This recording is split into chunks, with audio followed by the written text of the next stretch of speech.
Sample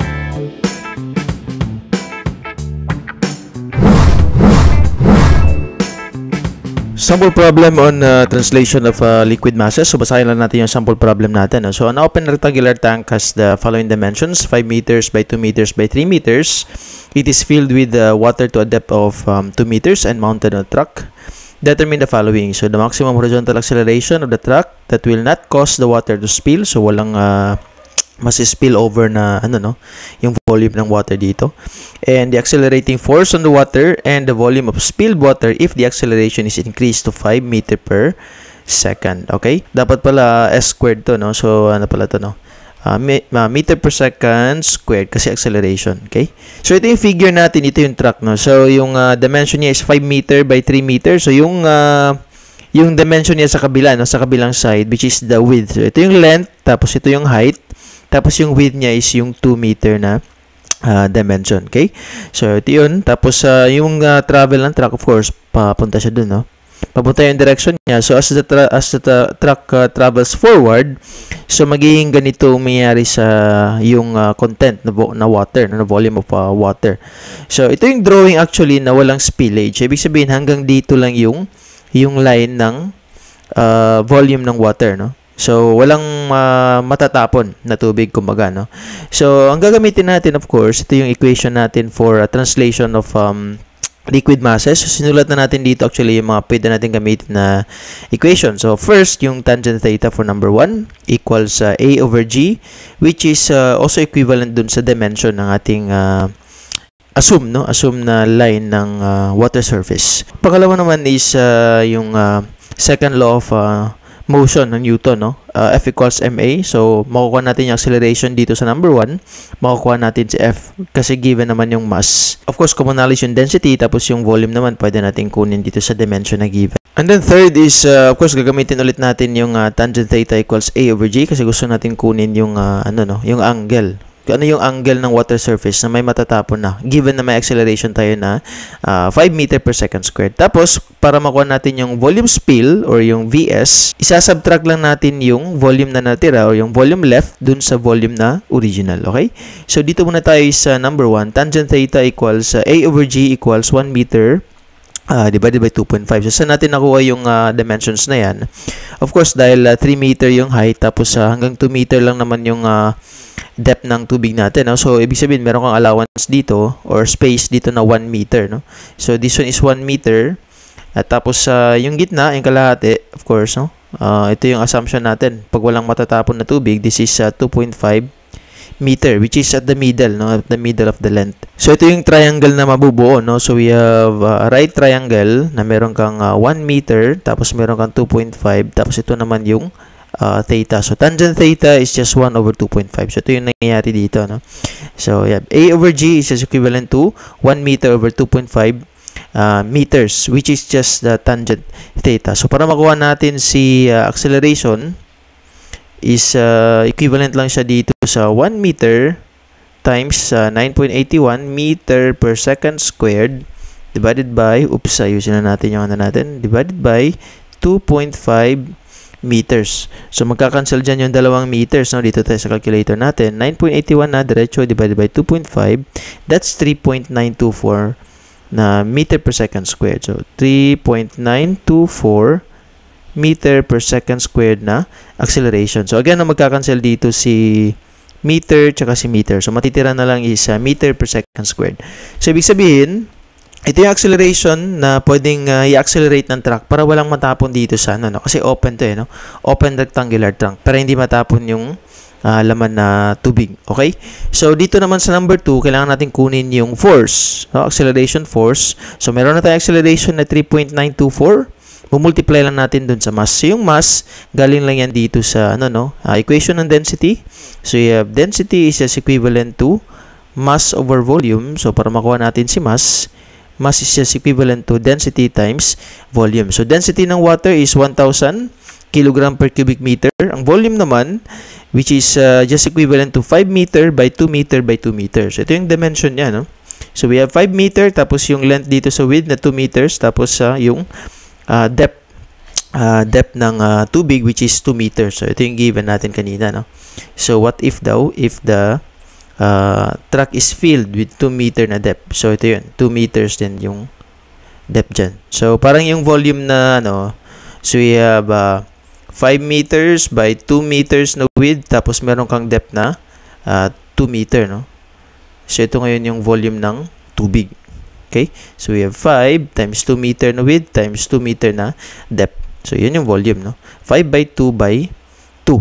So, tapos si acceleration, which is yung nakuha natin kanina, ito, so substitute natin yan dyan, makukuha natin yung force. So, compute na natin yung mass natin, no? So, we have 1,000 times 5 times 2 times 2. That's 20,000. 20,000 kilograms na, no? Kilograms. Kasi magkakancel yung 3M dito sa 3M din dito sa baba, no? So, we have kilograms times 3.924 meter per second squared. So, that's kilogram times meter per second squared. Ang lalabas niyan is Newton, no? So, again, no?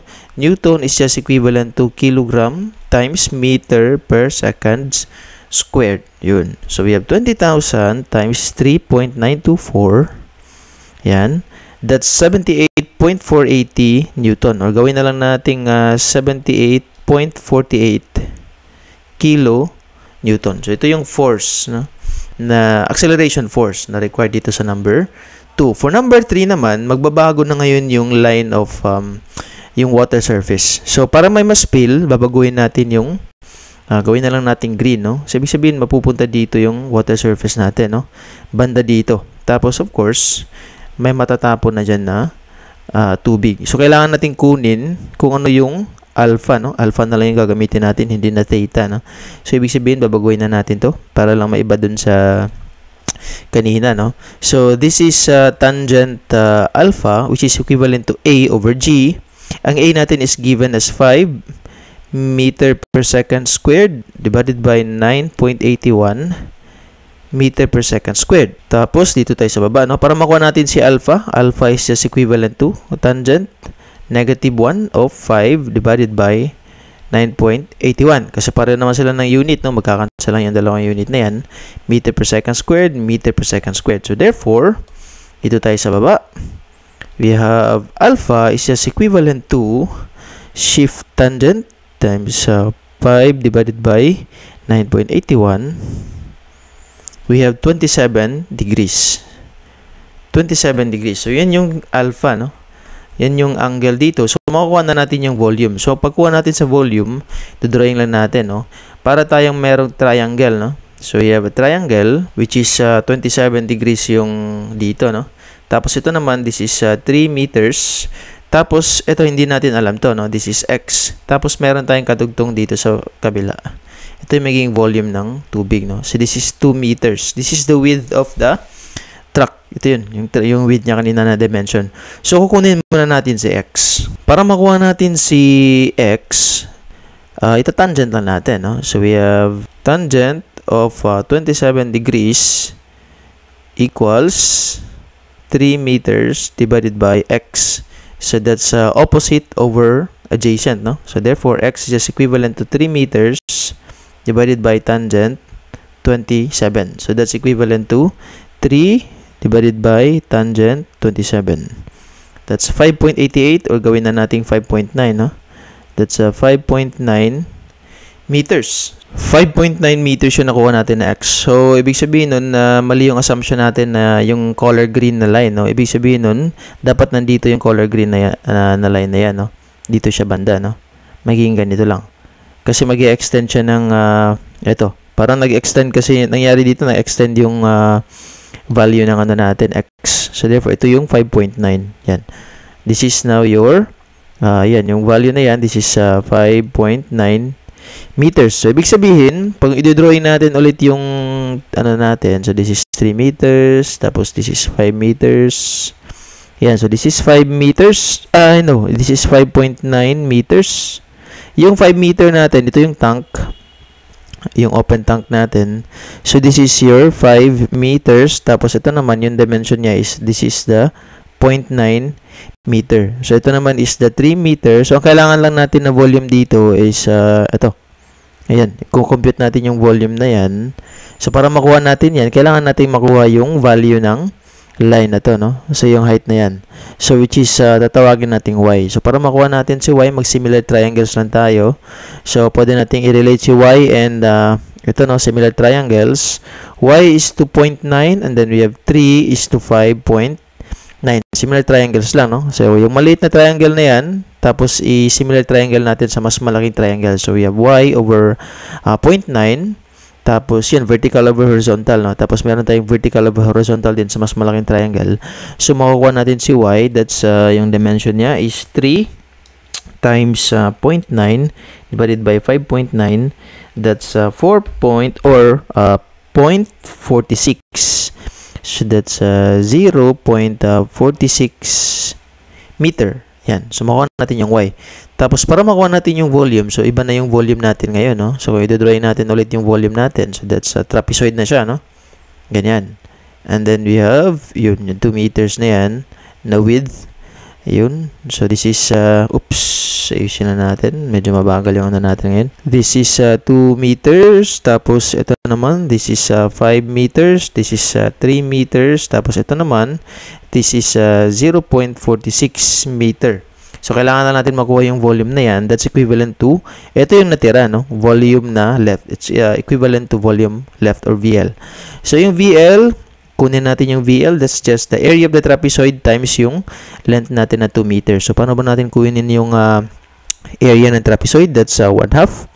Base 1 is 0.46 plus base 2 is 3 meters times 5 meter na length. Okay? So, this is the area ng trapezoid times your 2 meters. That's equivalent to, magiging volume na yan, no? Kasi ito, meter yung lalabas dito, meter naman lalabas dito, times meter ulit, so magiging cubic na siya, no? So, we have 0.46 plus 3 divided by 2 times 5 times 2. That's 17.3, no? We have 17.3 cubic meter. I-solve din natin yung volume niya na original. So, yung volume na original, that's 5 times 3 times 2. Okay? Kasi ito yung depth niya, no? So, yung original, we have 5 times, hindi pala 3, no? But 2. So, 5 times 2 times 2. Yan. 5 times 2 times 2. Meron yata tayong drawing dito yan sa taas. Yan. Ito yung original na depth. This is 5 times 2 times 2. Which is just equivalent to, kakalki pa ba natin to? 100, di ba? Tama ba 100? 5 times 2, hindi, 20 pala. 20 cubic meter. 5 times 2 is 10 times 2. That's 20. So, volume spill, ang equation niyan is sinulat natin kanina. That's volume original minus volume left. So, that's 20 minus 17.3 cubic meter yan lahat, no? Cubic meter. Volume spill is just equivalent to, dito tayo sa calculator, that's 20 minus 17.3. That's 2.7 cubic meter. So, ito na ngayon yung matitirang volume. So, ito na yung tatlong required dito sa sample problem natin. No? So, we have volume spill, 2.7 cubic meter. And then, we have the force, which is Newton, no? Or kilonewton pala, no? 78.48 kilonewton. Tapos, acceleration na walang spillage. That's 3.924 meter per second squared. Okay? So, I think yun na yun para sa sample problem na to. And see you ulit sa mga sample problems natin sa hydraulics and iba pang mga subjects na tinuturo natin dito. Okay? So, again, yun. Thank you ulit for watching and yun, thank you.